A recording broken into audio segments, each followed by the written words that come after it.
Wave classes Mussoorie में आपका फिर से स्वागत है। हम लोग फिजिक्स में कूलम्स लॉ तक किए थे। कूलम्स लॉ पे कुछ एप्लीकेशन भी किए, न्यूमेरिकल बनाना सीखे, वेक्टर के बारे में सीखे।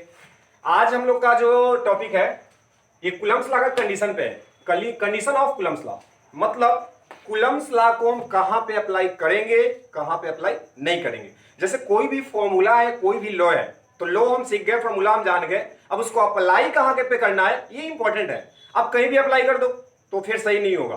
तो इसका कंडीशन आप समझ लो कि कूलम्स लॉ को अप्लाई कहां पे करना है। तो इसका कंडीशन आपको हम बताए थे पहले वाला वीडियो में भी कि पहला जो होता है कि कूलम्स लॉ एप्लीकेबल किसके लिए है, तो केवल और केवल ये पॉइंट चार्ज के लिए एप्लीकेबल होता है। किसके लिए होता है? Point charge. पॉइंट चार्ज किसको बोलते हैं? बहुत ही छोटा चार्ज, स्मॉल चार्ज को हम बोलेंगे पॉइंट चार्ज। तो केवल किस पे अप्लाई होगा? Point charge. सेकंड पॉइंट इसका क्या है? कंडीशन इसका दो। पहला हुआ पॉइंट चार्ज पे अप्लाई होगा, दूसरा जो इसका कंडीशन है इसको हम बोलते हैं स्टैटिक चार्ज। क्या बोलेंगे?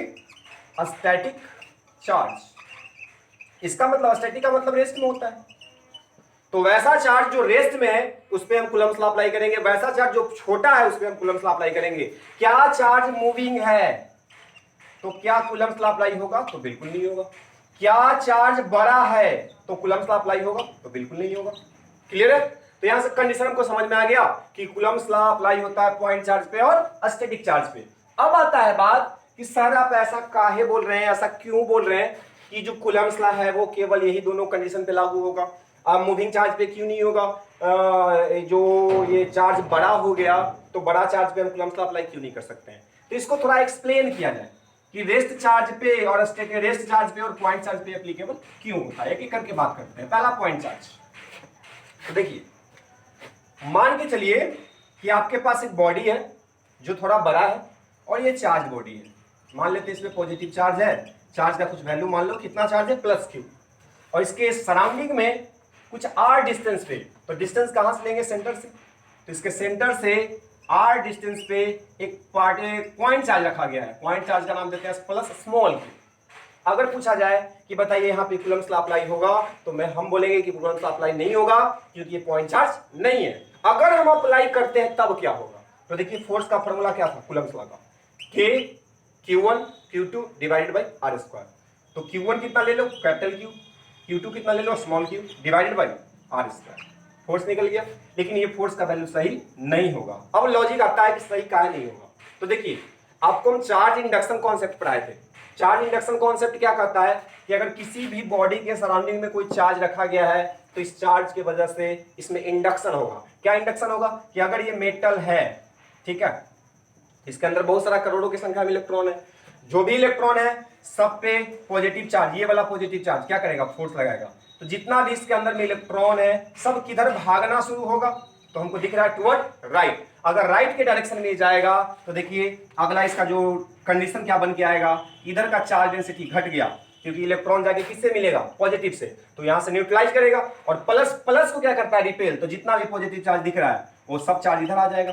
तो इधर का चार्ज डेंसिटी बढ़ गया। Charge density sigma, surface charge density हम कंसीडर करके चल रहे हैं। तो इधर सिग्मा इंक्रीज किया, इधर सिग्मा डिक्रीज किया। अब बताओ क्या सेंटर, पहले जो सेंटर बीच में था, क्या अब बीच में होगा? तो बिल्कुल नहीं, क्योंकि इसका चार्ज जो मैक्सिमम चार्ज है, जो ज्यादा चार्ज है, मोस्ट ऑफ द चार्ज कहां पे चल गया? Left side. तो इसका सेंटर भी पहले जहां था उससे कहां शिफ्ट हो जाएगा? Left side. मान लो डिस्टेंस कितना से शिफ्ट हो गया? x से।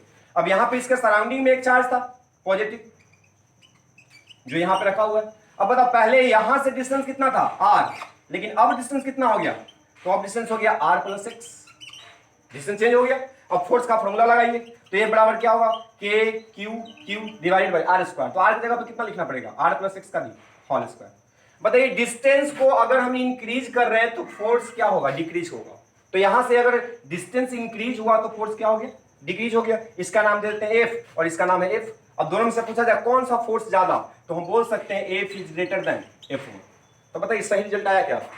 नहीं आया। इसलिए हम क्या बोलते हैं कि पॉइंट चार्ज पे हमेशा एप्लीकेबल है। अगर चार्ज का साइज बड़ा हो गया या कोई ऐसा बॉडी है जो बड़ा बॉडी है जो चार्ज है, तो उसमें हम कूलम्स लॉ को डायरेक्टली अप्लाई नहीं कर पाएंगे। तो समझ में आया होगा आपको। अब आते हैं सेकंड पॉइंट पे।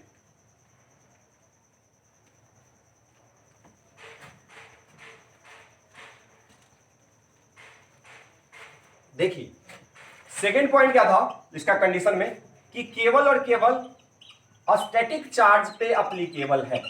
किस पे एप्लीकेबल है? स्टैटिक। तो मूविंग चार्ज पे क्यों नहीं अप्लाई होगा? तो समझिएगा कि मान के चलिए आपके पास कोई चार्ज है जो v वेलोसिटी से मूव कर रहा है। अगर ये v वेलोसिटी से मूव करेगा तो इसके पास दो फील्ड होगा, इलेक्ट्रिक फील्ड होगा और साथ में मैग्नेटिक फील्ड होगा। इसका मतलब अगर इलेक्ट्रिक फील्ड है और मैग्नेटिक फील्ड है तो दोनों फोर्स लगाएगा, इलेक्ट्रिक फील्ड भी लगाएगा और मैग्नेटिक फील्ड भी लगाएगा। लेकिन कूलम्ब्स लॉ हमको केवल और केवल क्या देता है? Electrostatic force. क्या देता है जी? Electrostatic force. अगर ये केवल इलेक्ट्रिक फोर्स या इलेक्ट्रोस्टैटिक फोर्स दे रहा है तो ये मैग्नेट का इसमें तो कहानी आएगा ही नहीं। तो अगर चार्ज मूव करेगा तो यहां पे हमको दो फोर्स मिलेगा, दो फील्ड मिलेगा, लेकिन कूलम्ब्स लॉ केवल हमको एक देता है, इसलिए मूविंग चार्ज पे अप्लाई नहीं होगा। तो दोनों कंडीशन आपको क्लियर हुआ होगा। चलिए ठीक है, आगे हम इसमें कंटिन्यू करते हैं।